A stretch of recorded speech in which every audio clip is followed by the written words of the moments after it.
Hi guys, welcome back to my channel. It's your girl Gracie Caps here again. If you're seeing my video for the first time, please hit the subscribe button to join the family. And if you're a returning subscriber watching this video, I want to say thank you to all of you. So this is my model for today, and I'm going to start by cleaning her face thoroughly before I put on any product or I put any product on her face. We all know how important it is to clean our face of all the dirt, oil, and so that the pores can be open to absorb the product that we are going to put on the face. So I used my micellar water with cotton wool to do this. And then the next thing is to moisturize our face with my moisturizer.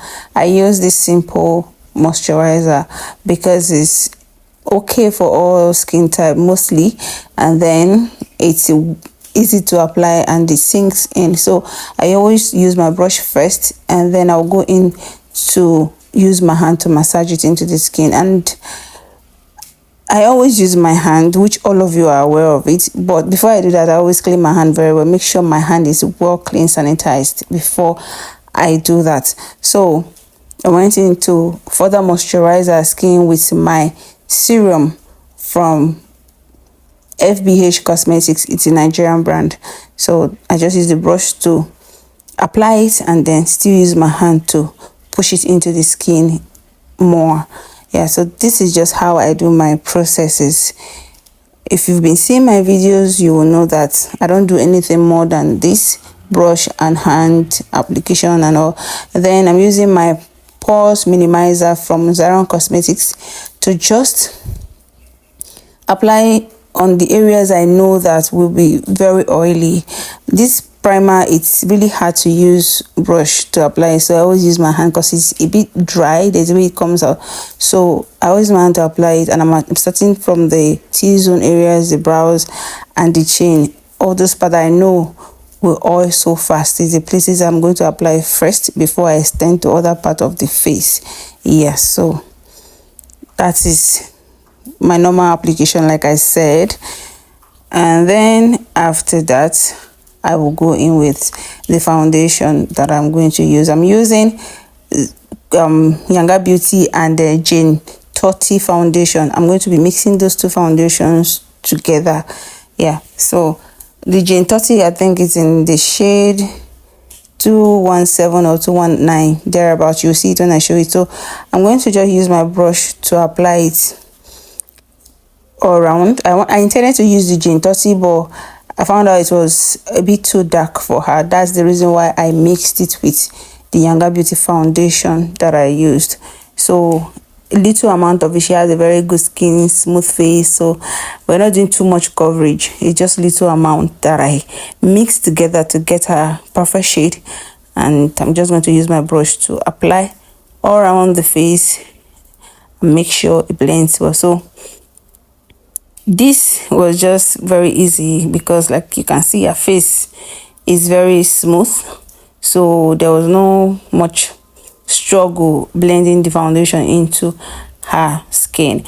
And I noticed that the Jane 30 foundation is very mattifying. When I mean mattifying, it is very mattifying.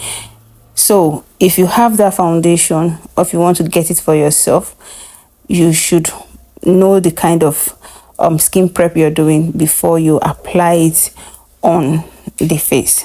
So I just said I should let you guys know I'm using it for the first time. It's always in the studio. I've not tried it before, so I decided to try it on this model, and I loved the feeling. I really like it. It's something that for a bridal job you can use, because you want the makeup for a bride to stay all day from the morning till the ceremony is over. So you be going with foundations that are mattifying and then and waterproof as well. So this foundation ticks the box when it comes to that. So I just applied all around the face, and then I will do my normal process, which is going over it with my beauty blender and just dab. In this case, the foundation was already seated on her face. It was not really necessary to go with the beauty blender, but I just decided to just go over it with little foundation on it. I always say it, if you want to blend your foundation with the brush and you're going over it to blend it even with your beauty blender, don't go in with empty beauty blender. At least a little product should be on the beauty blender, and then just go over and then push it in evenly. So I'm using this my Eye Magic lipstick palette. I'm using those two colors, like I use a red and one of those pinkish nude, and I just mix them together to apply as my blush that you are seeing. It really blends well. Yeah, so I am in love with the palette. I use it almost all the time and for almost all the clients. Yeah, so I just blend everything together, and then I will still go over it with my beauty blender to blend it even and push it into the skin the more. So that's just how I love to do my makeup. Next, I'm going to highlight her face, and I'm using this concealer, and then I use this small brush to just apply it underneath the eye. I apply and blend. Yeah, if I'm using brush, I don't just apply it. I try to push it into the skin, blend it even, so that when I go over it with my beauty blender to further blend it, it will be easy, and then it won't take much time.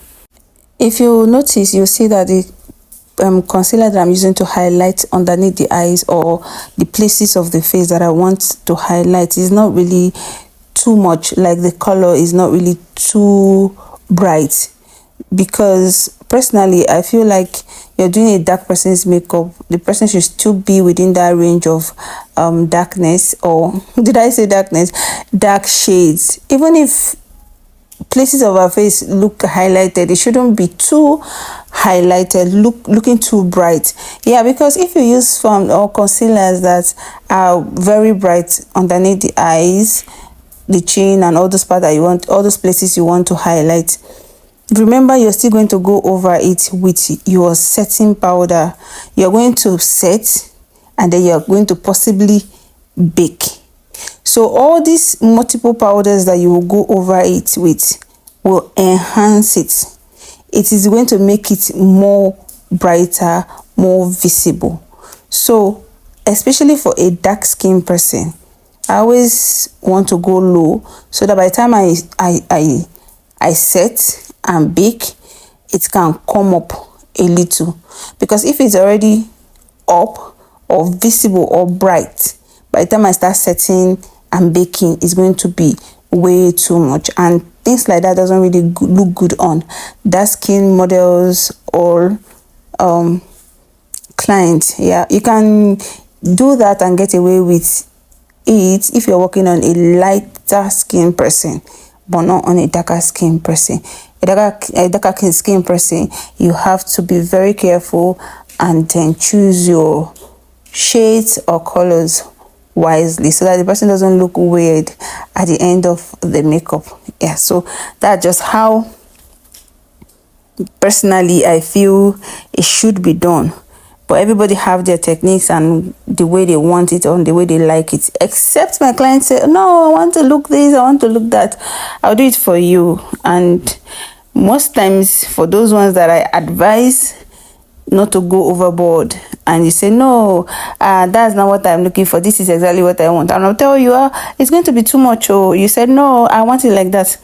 By the time I'm done, because it's not my kind of makeup, I will tell you. If they ask you, why is the makeup like this, tell them that is what you want for yourself. That is what you ask the makeup artist to do for yourself. Don't go and put it on the makeup artist and start blaming the makeup artist. Oh, she didn't do it well, this is not what I wanted, she just did what. Because it's going to affect the person's job. It's going to affect the way people see that particular makeup artist. It makes it look like the person does not know her job or how to color shade and color match clients and models. Yeah, so I always say, tell them it is what you want, not what I want or what I used to do. Yeah, so for the contour too, I don't go too much. Just because the person is dark, I'm not going to be using one black contour shade for the person for the nose. Or no, I like to go at least, if it's too much, 2 shades darker, but sometimes 1 shade also for the contour, the nose, and the face. And like no more, I still don't use the same shade of contour on the nose. If I must use the same shade of contour, it's going to be small amount of it, so that when I'm blending it out, it's going to be more faded than what is on the face. So it's just the pattern for me. And then before I set underneath the eyes with my powder, I always go over it with my beauty blender just to blend it, to remove those folds, the lines underneath the eyes that she has been opening her eyes and closing. I just blend it out, make it even and smooth before I set. So like I said, all what I'm using to set this under eye is my powder palette from my Blossom Cosmetics powder palette here. I am using this powder palette currently and I love the powder. I also like the fact that when I set underneath the eyes, it gives me this full coverage, unlike when I use powder, setting powder here. For people, there are makeup that I want to do, or makeup that I do, that this person the person wants to go bare, like not much makeup, I just want small thing on my face. Yeah, I can go with setting powder, because setting powder is very, very light. So but if I want underneath the eyes to be fully covered, I go with powder palette for setting first, and then I'll bake it with my setting powder. So after that, I went over the whole face with my powder palette. And when I am powdering the face, I don't exempt the part that I highlighted. I powder every part except very close to the nose and under the eye. But those places that gives demarcation between the highlighted places and your blush, your contour, I blend all of them in with my powder, so that there will not be separation between products on the face. Yeah. So next thing I am doing is to set, or to bake rather, under the eye. And now another thing I do is, if I want to bake underneath the eye or bake any part of the face, when I use my beauty blender to take the setting powder from the powder, to take the setting powder, what I do is I don't just go straight to the face with the setting powder that I've already taken with my beauty blender from the container. I dab it, not try, I always dab it on the back of my hand to reduce the product, or to smoothen it before I go over to bake underneath the eyes. Even when I'm setting with the setting powder, I do the same thing. I don't just use my powder puff to take setting powder from the container and go straight to the face. No, I rub it at the back of my hand so that my powder puff can absorb it a little, and then the excess will be on the back of my hand. Then I'll go over and just set it. So that's just it. And for the brows, some people do complain, my brows is always very creamy, it's oily and all. Before you draw your brows, set your brows with your powder or your setting powder to take out the oil and whatever wetness that is there before you draw it, so that you can have that mattifying look after drawing the brows. Once you do that, even though you walk around the whole day, your brows will not be looking so oily. And try to use pencils that are matte, not those extremely soft pencils that after drawing you will see it looking creamy. No, so try to use pencils that are matte. This is actually one of my favorite brow pencil. It's from Beauty King, a Nigerian product. It's very nice. They have dark shades and they have brown shades. Yeah, so if you've been seeing my videos or you've been watching my videos, you know that I use this pencil a whole lot. It's very dry, and it is the coverage is very nice, because there are some pencils that you will use, and then by the time you start doing your videos, or especially those ones that you're going to a photography studio to take pictures and all the rest, you see light passing through your brows, making your brows look way faint, making it looks like, oh, you didn't fill it in well, it's not showing. Yeah, that's the word, it's not showing. So in most cases like that, it's the pencil that you used that makes your brows appear like that after doing video with light or doing or taking pictures. Yeah, so if you want brows that are visible, you go with pencils that have that more, what's it called, texture. Should I use the word texture? Yeah, so that's how it is for me. I like rollable pencils because it helps your brows to be very precise when you're drawing it. And I like to draw my brows with light hand. I've always said this before I draw my brows, I look at my brows or the brows. I look at both of them very well critically. I look at them and then I imagine where I should stop and where I should start, the arc and everything, so that they can look like sisters at a little bit, if not almost the same. They can look like sisters. The brows are not the same. One is always higher and one is down. One is more fuller in front than the other and one is archy than the other. So you try to make them look a bit close. So after drawing the brows and setting or highlighting underneath it, I set the eye for the eye look because it's a cut crease that I am doing. So a full winged cut crease is what I'm doing. So I use my concealer to prime the eye and then I set it a little with my setting powder or my powder palette. Either of them is what I used to do this. The reason why I set it before I started my transition color is so that it will not be too wet and then it will not be open when I start blending my transition color on the eye. So I had to set it down a little to reduce the wetness and then go in with my transition color. So that's just how this is what I do most times if I'm doing cut crease. I like to use concealer for my cut crease application. Yeah, I am not a fan of using eyeshadow primers. It doesn't really work for me like that. So I like to use, because concealer is way smooth and easy to blend. Yeah, so I used my Morphe eyeshadow palette for this look, starting with my transition color from the crease, and then I went in with the black, and then I blended the black out with a dark brown before I cut the crease. So I would just like you to watch to see how I did it, guys.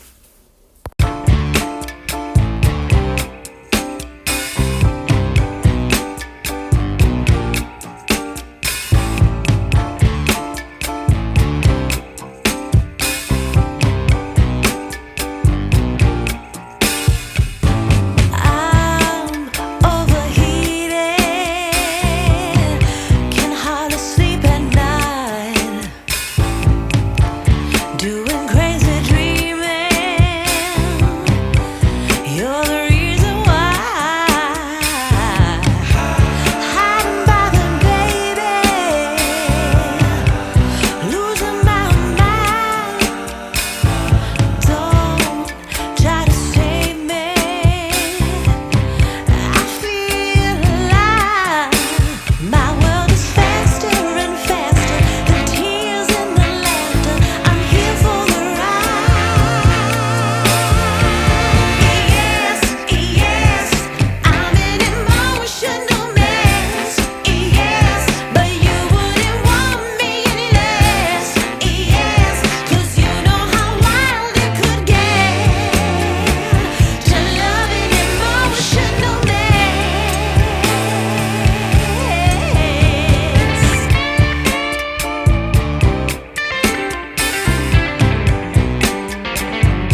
To add a little spark to the eye, I added pigment in the crease, that line you're seeing. So what I'm adding now is my pigment glue, and I'm using this pencil liner brush to just apply it so that it doesn't go over or go below it. I had to just trace the line, and then I'll go in with my pigment, using that same brush to apply it so that it will be on that line the way the other one is, the way you're seeing it. So that's just how I applied my liner.